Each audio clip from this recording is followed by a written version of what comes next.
릭 월에는 그에 져서 목적이 이끄는 삶에서 그리스도인은 사명을 위하여 지원받았기 때문에 목적 있는 삶을 살아야 한다, 이렇게 역설하였습니다. 예수님도 이 땅에 우연히 태어나신 것이 아니라 사명을 위하여 태어나셨습니다. 예수님의 사명은 죄인을 구원하시는 것입니다. 성경은 이와 관련해 많은 증언을 하고 있습니다. 먼저 가브리엘 천사가 요셉에게 나타나 전한 말입니다. 다윗의 자손 요셉아, 네 아내 마리아 데려오기를 무서워하지 말라. 그에게 잉태된 자는 성령으로 된 것이라. 아들을 낳으리니 이름을 예수라 하라. 이는 그가 자기 백성을 그들의 죄에서 구원할 자이심이라. 또 주의 사자가 목자들에게 나타나 전한 말도 있습니다. 무서워하지 말라. 보라, 내가 온 백성에게 미칠 큰 기쁨의 좋은 소식을 너희에게 전하노라. 오늘 다윗의 동네에 너희를 위하여 구주가 나셨으니 곧 그리스도 주시니라. 그리고 예수님이 친히 하신 말씀도 있습니다. 인자가 온 것은 잃어버린 자를 찾아 구원하려 함이니라. 아멘. 오늘 본문은 예수님의 성장 과정을 보여줍니다. 복음서에 예수님이 어떻게 성장하셨는지를 볼 수 있는 본문은 오늘 본문밖에 없습니다. 예수님은 태어나자마자 곧바로 그 다음날 어른으로 변화되신 것이 아닙니다. 우리가 똑같은 성장 과정을 거치셨습니다. 물론 예수님은 하나님이시지요. 하지만 이 땅에 예수님의 삶이라는 것은 우리와 똑같은 인간의 삶이기 때문에 그런 성장 과정을 겪으신 것입니다.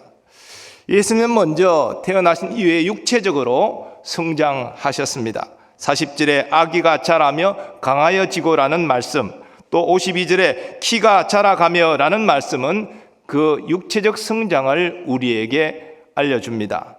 또 예수님은 정신적으로 지혜적으로 성장하셨습니다. 40절에 지혜가 충만하며 또 52절에 지혜가 자라가며 라는 말씀이 바로 그 사실을 밝히고 있습니다. 여기에 대하여 예수님은 영적으로 신앙적으로도 성장하셨습니다. 예수님의 부모 요셉과 마리아는 경건한 사람으로 하나님의 계명을 철저히 지켰습니다. 오늘 본문도 요셉 마리아가 유월절을 매년 지키기 위하여 예루살렘을 방문했다, 그렇게 증거하고 있습니다. 예수님이 12살 되던 해에도 예전처럼 똑같이 유월절 절기를 지키기 위해서 예루살렘 성전을 방문했습니다. 그리고 일주일의 절기 기간을 지난 후 나사렛으로 일행과 함께 돌아가는데 하루 길을 가고 난 다음에 살펴보니 일행 중에 예수가 없는 것입니다. 깜짝 놀라서 다시 하루 길을 돌아서 성전으로 오니 예수님은 율법 교사들 사이에 앉아서 그들의 말을 듣기도 하고 또 묻기도 하고 그런 가운데 계셨습니다. 어떻게 12살 된 그런 아이가 율법 교사와 이렇게 토론을 할 수 있는 것입니까? 그것은 예수님께서 12살에 불과하지만 율법에 대한 지식이 있었고 충분히 대화를 나눌 수 있을 정도로 영적으로 성장하셨기 때문입니다. 사람들은 12살 된 소년의 행동에 당연히 깜짝 놀랐습니다. 요셉과 마리아도 예수님의 그러한 모습을 보고 깜짝 놀랐습니다. 특별히 마리아는 예수님에게 이렇게 이릅니다. 아이야, 어찌하여 우리에게 이렇게 하였느냐? 보라, 내 아버지와 내가 근심하여 너를 찾았노라. 왜 우리와 함께 나사렛 돌아가지 않고 여기서 뭘 하느냐? 이런 이야기지요. 그러나 예수님 말씀하십니다. 어찌하여 나를 찾으셨나이까? 내가 내 아버지 집에 있어야 될 줄을 알지 못하셨나이까? 예수님은 자신의 메시아 되신 사명을 이미 자각하고 계셨습니다. 그래서 이런 말씀을 하신 것입니다. 그러나 요셉과 마리아는 예수님의 탄생과 관련하여 특별한 천사의 고지를 들었지만 예수님의 사역을 아직까지는 이해할 수 있는 영적 지각력이 열리지 않았기 때문에 예수님의 이 말씀이 무슨 뜻인지를 깨닫지 못하였습니다. 그리고 예수님은 요셉과 마리아와 함께 나사렛으로 돌아갑니다. 아직 사명을 감당할 하나님의 때가 되지 않았기 때문이지요. 그래서 나사렛에 도착한 예수님은 순종하여 섬기셨습니다. 요셉과 마리아가 육신적으로는 부모님이기 때문에 자식의 도리를 다 하신 것입니다. 이렇게 예수님은 죄인의 구원이라는 사명을 감당할 하나님의 때를 기다리며 성장해 가셨습니다. 예수님의 성장 과정을 주목할 때 우리가 또 유의해서 봐야 될 것은 예수님의 가정 환경입니다. 즉 하나님께서 독생자로 하여금 요셉과 마리아가 이룬 그 특별한 가정 환경 가운데 예수님이 성장하도록 섭리하셨다는 것입니다. 이 가정에 어떤 특징이 있습니까? 먼저 예수님의 가정은 하나님을 경외하는 순종의 가정이었습니다. 성경은 요셉이 하나님을 경외하는 의로운 자라고 그렇게 평가합니다. 마리아는 하나님을 경외하는 순종의 여인이지요. 이런 부모 밑에서 이루어진 이 가정, 하나님을 경외하고 말씀에 순종하는 가정이었다는 것입니다. 그래서 예수님은 율법에 따라서 할례를 받았고 또 장자로서 헌신례를 치루었습니다. 그리고 매년 유월절 절기를 철저히 지켰습니다. 이신 모두 하나님을 경외하는 말씀에 순종하는 가정이기 때문에 이런 예수님의 성장이 나타날 수 있었던 것입니다. 두 번째로 예수님의 가정은 말씀 교육이 철저한 가정이었습니다. 요셉과 마리아는 신명기 쉐마 말씀에 따라서 하나님 말씀을 가르치고 암송하고 그대로 지키며 살도록 철저히 교육했습니다. 그런 모습이 12살에 불과하지만 유월절 절기를 지키기 위해서 부모와 함께 그 먼 예루살렘까지 가게 했던 것이지요. 그리고 율법 교육을 철저히 받았기 때문에 12살에 불과하지만 율법 교사들과 토론까지 할 수 있으셨던 것입니다. 또 예수님의 가정은 사랑이 가득한 가정이었습니다. 우리는 예수님의 부모님을 받들어 순종한 사실을 통하여서 예수님이 이 요셉과 마리아의 충분한 사랑을 받고 자라셨구나, 이것을 또한 깨달을 수 있는 것입니다. 이렇게 예수님은 좋은 가정 환경 가운데 성장하셨습니다. 몸도 자라고 지혜도 자랐습니다. 또한 영적으로도 성숙해 가셨습니다. 이 모든 성장 과정은 하나님의 때에 사명을 잘 감당하기 위한 준비 과정이었습니다. 우리는 복음서를 통해서 이렇게 준비되신 예수님이 하나님의 때가 되어 공생애를 시작하심으로 하나님이 주신 사명을 다 감당하시는 것을 보게 됩니다. 우리도 그리스도 안에서 부름받은 하나님의 자녀로서 사명이 있습니다. 우리 그리스도인 모두의 보편적인 두 가지 사명을 말한다면 첫 번째는 예수님의 성품을 닮아갈 사명입니다.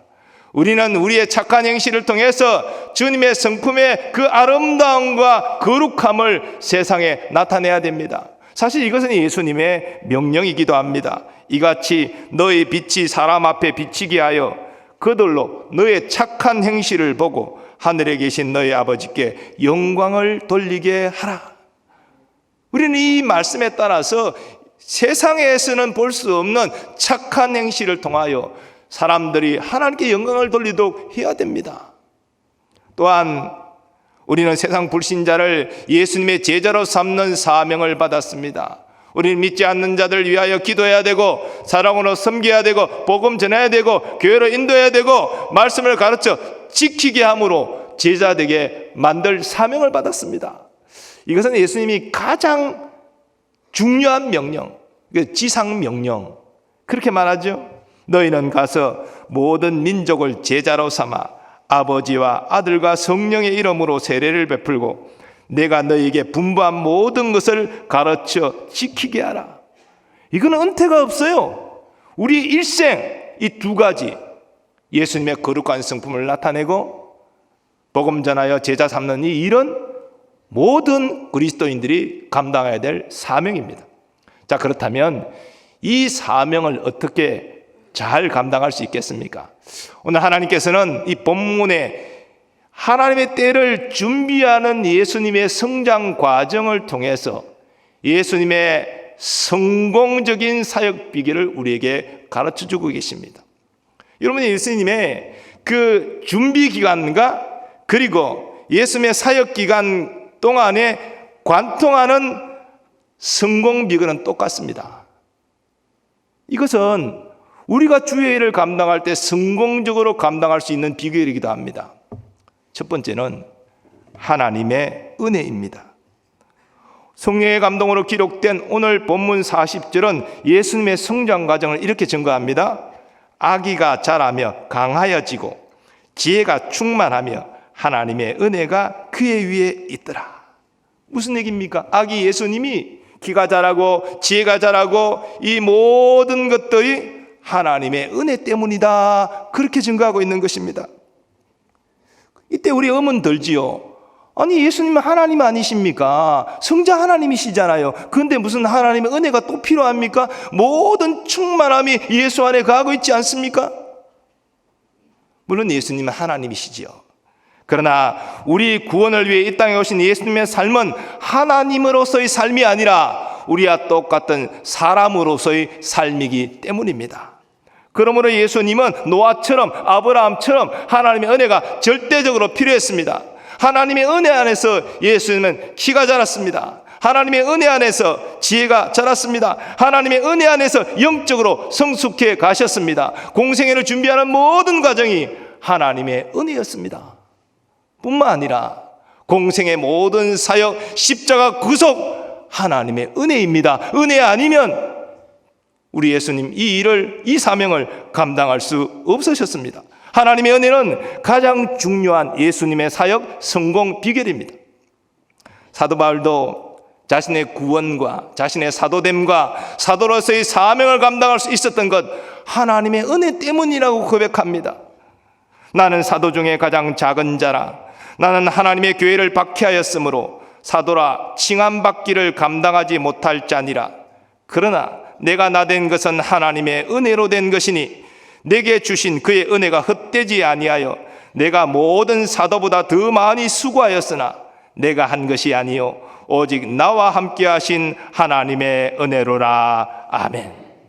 사랑하는 여러분, 우리도 마찬가지입니다. 하나님의 은혜 아니면 우리가 어떻게 하나님 앞에 서서 예배할 수 있습니까? 하나님의 은혜 아니면 어떻게 주님이 주신 사명을 받고 그 사명을 감당할 수 있습니까? 하나님의 은혜입니다. 가끔 보면 주의 일을 자신의 지식과 자신의 경험으로 감당하려는 사람이 있습니다. 그 정도야 뭐 나 옛날에 다 해봐서 잘 알아. 불안합니다. 주의 일은 사소하고 작은 일일지라도 하나님의 은혜가 있어야 됩니다. 하나님이 주신 지혜, 하나님이 주시는 능력, 그 은혜로 오는 건 아닙니까? 그럼 이 은혜가 어떻게 우리에게 임하게 됩니까? 나의 부족함을 인정하며 하나님의 은혜를 간절히 사모하고 구하는 자에게 임하는 줄 믿습니다. 부족한 나에게 이 사명을 주셨사오니 이 사명을 감당할 수 있도록 도와달라고 주님을 의지하는 자에게 은혜가 임하는 줄 믿습니다. 하나님 우리에게 다 은혜 주셔서 주의 사명 잘 감당하는 우리 모두 될 수 있기를 소원합니다. 두 번째로 우리가 사명을 잘 감당할 수 있는 비결은 성령의 도우심입니다. 예수님은 예고된 대로 성령으로 잉태되셨습니다. 모태로부터 성령 충만하셨습니다. 이 땅의 모든 예수님의 삶은 성령의 충만과 성령의 도우심 외에는 생각할 수 없습니다. 예수님은 성령 충만함으로 성장하셨고 성령 충만함으로 모든 하나님의 계명을 완벽하게 지키셨습니다. 그래서 의인으로서 우리의 죄를 십자가에서 대속하셨습니다. 물론 예수님은 아담의 후손이 아니기 때문에 원죄는 없으십니다. 하지만 예수님은 이 땅에 우리와 똑같은 혈과 육을 가진 연약한 인간으로 사셨기 때문에 그 세상 유혹과 마귀의 공격을 물리치고 하나님의 계명을 다 지켜 의인되기 위해서는 성령의 도우심이 절대적으로 필요했습니다. 사도행전 10장에 보면 성령의 도우심으로 말미암는 예수님의 삶과 사역을 이렇게 증거하고 있습니다. 하나님이 나사렛 예수에게 성령과 능력을 기름 붓듯 하셨음에 그가 두루 다니시며 선한 일을 행하시고 마귀에게 눌린 모든 사람을 고치셨으니 이는 하나님이 함께 하셨음이라. 아멘. 성령과 능력을 기름부터 부어주셨기 때문에, 그래서 예수님이 성령 충만하셨기 때문에 모든 선한 일을 행하시고 병자를 고치시고 기적과 기사를 일으키시고 모든 계명을 다 완벽하게 100% 지키실 수 있으셨던 것입니다. 사도들의 사역도 성령님과 분리해서 말할 수 없습니다. 사실 사도들은 예수님과 3년 다니면서 다 배웠습니다. 예수님 하는 거 바로 옆에서 다 지켜봤습니다. 실습도 했지요. 실습도 성공적이었습니다. 그런데 예수님 붙잡혀 가실 때 두려워 다 도망갔고요.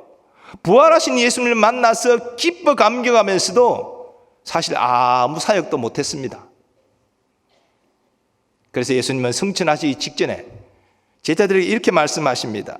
예루살렘을 떠나지 말고 내게서 들은 바 아버지께서 약속하신 것을 기다리라. 요한은 물로 세례를 베풀었으나 너희는 몇 날이 못되어 성령으로 세례를 받으리라. 또 말씀하십니다. 오직 성령이 너희에게 임하시면 너희가 권능을 받고 예루살렘과 온 유대와 사마리아와 땅끝까지 이르러 내 증인이 되리라. 아멘.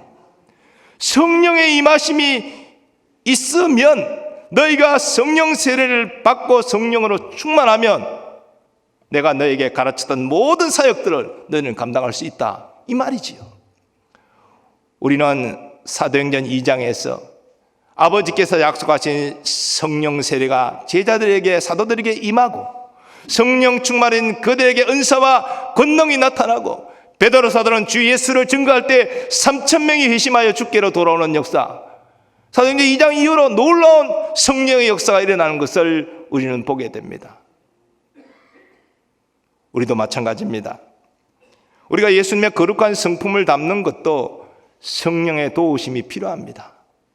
우리가 믿지 않는 자들에게 복음 전하고 제자 삼는 이 일도 성령의 도우심이 필요합니다.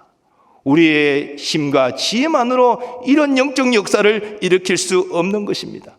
그러므로 우리도 사도들처럼 성령으로 세례받기를 간구해야 됩니다. 성령 충만을 위해 기도해야 됩니다. 주님은 우리가 성령으로 충만해서 이 땅에서 사명 감당하기를 원하십니다. 세 번째로 우리가 사명을 잘 감당할 수 있는 비결은 순종입니다. 예수님은 십자가 구속사역에 순종하셨을 뿐 아니라 십자가 구속사역을 준비하는 과정도 순종으로 일관하셨습니다. 오늘 본문에는 몇 가지 예수님의 순종의 모습들이 나타납니다. 먼저 부모의 뜻에 의한 것이긴 하지만 하나님의 율법에 순종해서 할례 받으셨습니다. 장자로서 헌신례를 드렸습니다. 또한 세마의 율법 가르침에 철저히 순종해서 말씀을 읽고 암송하고 그 말씀을 지켜 행하는 삶을 살았습니다. 그래서 12살에 불과하지만 율법 교사들과 토론할 수 있을 정도로 영적인 성장을 가져오셨습니다. 또한 하나님의 때가 이르기 전까지 자신이 메시아임을 아셨지만 부모님을 받들어 순종하는 효를 다하셨습니다. 십계명에 순종하신 것이죠. 그리고 공생애 때 죽기까지 복종하심으로 하늘 아버지께서 주신 사명을 완성하셨습니다. 구약 말씀에 보면 순종이 제사보다 낫다, 그런 말씀이 있지요. 우리 신약으로 바꾸어 말하면 순종이 예배보다 낫다는 거예요. 우리가 하나님께 아무리 지극정성으로 예배를 드린다 할지라도 우리가 말씀에 순종하지 않는 상황 가운데 있다면 그 예배를 기뻐 받으시지 않으시겠지요. 우리가 말씀에 순종할 때에 우리가 드리는 예배를 하나님이 기뻐 받으시는 줄 믿습니다. 사도 바울은 우리의 순종하는 삶을 영적 예배와 관련해서 이렇게 말합니다. 그러므로 형제들아, 내가 하나님의 모든 자비하심으로 너희를 권하노니 너희 몸을 하나님이 기뻐하시는 거룩한 산제물로 드리라. 이런 너희가 드릴 영적 예배니라. 주의 은혜로 구원받은 우리는 성령의 도우심을 의지하여 예수님의 성품, 하나님의 성품을 온 세상에 나타내야 됩니다. 세상에는 볼 수 없었던 착한 행실이 믿는 자를 통하여 나타나고 사람들이 야, 하나님이 이러신 분이시구나, 우리를 통하여 그들이 고백하게 해야 됩니다. 하나님께 영광 돌리게 해야 됩니다. 그 우리의 사명입니다. 뿐만 아니라 우리는 은혜와 사랑의 빚진 자로서 주의 복음을 증거하고 사람들을 예수님의 제자로 세우는 이 일에 성령의 도우심을 의지하여 사명 감당해야 됩니다. 그것이 우리의 마땅한 몫인 것이죠. 하나님이 이렇게 순종함으로 사명 감당하는 것을 참으로 기뻐하시고 우리에게 참 놀라운 평안과 기쁨을 주시고 그리고 우리의 모든 필요를 채워주실 줄 믿습니다. 사도 바울은 고린도 교회에 편지하면서 먹든지 마시든지 무엇을 하든지 다 하나님의 영광을 위하여 하라, 그렇게 권했습니다. 이 사도 바울의 개인 사상에서 나온 것이 아니라 성령의 감동을 받고 하나님의 말씀을 대언한 것입니다. 우리 그리스도의 사명을 한말로 요약하면 먹든지 마시든지 무엇을 하든지 하나님의 영광을 위하여 하라, 이것이 될 것입니다. 우리가 착한 행실을 나타내는 것도 하나님의 영광을 위한 것이지요. 우리가 복음을 전하고 사람들을 제자로 삼는 것도 하나님의 영광을 위한 것입니다. 자, 그러므로 우리는 점검해 봐야 됩니다. 나는 나의 삶의 목적을 어디에 두고 살고 있는가? 나는 과연 하나님의 영광을 위하여 산다고 말할 수 있는가? 아니면 나의 영광을 위하여 살고 있는가? 나는 나의 욕심을 만족시키기 위하여 어떤 일에 열심을 품고 행하고 있는가? 그 모든 일들을 통하여 하나님의 뜻을 이루고자 하는 소망을 가지고 열심히 일을 감당하고 있는가? 우리는 점검해 봐야 된다는 것입니다. 예수님의 삶을 관통하는 키워드, 저 핵심은 하나님의 은혜, 성령의 도우심, 그리고 순종입니다. 이것은 공생의 예수님의 사역 때만 적용되는 것이 아니라 그 사역을 위해 준비하는 모든 예수님의 전 생애 기간이 동일하게 적용되는 것입니다. 그리고 마침내 예수님은 사명을 완수하셨습니다. 우리도 마찬가지입니다. 오늘날 교회 주일날 와서 예배드리고 봉사할 때만이 우리에게 하나님의 은혜가 필요하고 성령의 도우심이 필요하고 순종이 필요한 것이 아니라는 것입니다. 우리 한 주간의 모든 삶 가운데 우리는 하나님의 은혜가 필요하고 성령의 도우심이 필요하고 순종이 필요한 것입니다. 어떤 특정한 주일을 할 때만 은혜가 필요하고 성령의 도우심이 필요하고 순종이 필요한 것이 아니라는 것이죠. 우리가 하나님의 자녀가 되었다면 우리 일생의 삶이 하나님의 은혜가 필요한 삶이고 성령의 도우심이 필요한 삶이고 우리의 순종이 필요한 삶이라는 것입니다. 그렇게 예수님은 행하셨고 우리에게 그 길을 따라오라 말씀하셨습니다. 하나님께서 우리 모두에게 은혜 이미 주셨습니다. 그러나 더 큰 은혜를 사모하는 여러분 되시기 바랍니다. 성령님이 우리를 돕고 계십니다. 그러나 더 큰 성령의 도우심을 의지하는 여러분 되시기 바랍니다. 하나님 우리에게 순종의 믿음을 주셨습니다. 순종할 수 있는 능력도 주셨습니다. 순종하십시오. 여러분에게 당장 유익이 되지 않을 것 같이 보일지라도, 이해가 되지 않을지라도 주님의 말씀이 확신하다면 순종하십시오. 하나님 여러분의 순종을 통하여 역사하실 것입니다. 도우실 것입니다. 우리 모든 교우들이 예수님처럼 하나님의 은혜 안에 가고 성령의 도우심을 입고 순종함으로 사명 잘 감당하여 주님의 기쁨이 되시기를 예수님의 이름으로 축원합니다. 거룩하신 하나님, 예수님의 삶은 사명에 이끄는 삶이셨습니다. 공생의 모든 준비 과정도 그러하셨고 공생의 사역도 그러하셨고 하나님의 은혜 안에 성령의 도우심을 의지하여 순종함으로 행하셨습니다. 우리도 예수님처럼 하나님의 은혜를 사모하고 성령의 도우심을 의지하여 순종함으로 주의 사명 잘 감당하여 주님의 기쁨이 되게 하여 주시옵소서. 예수님의 존귀하신 이름으로 기원하옵나이다. 아멘.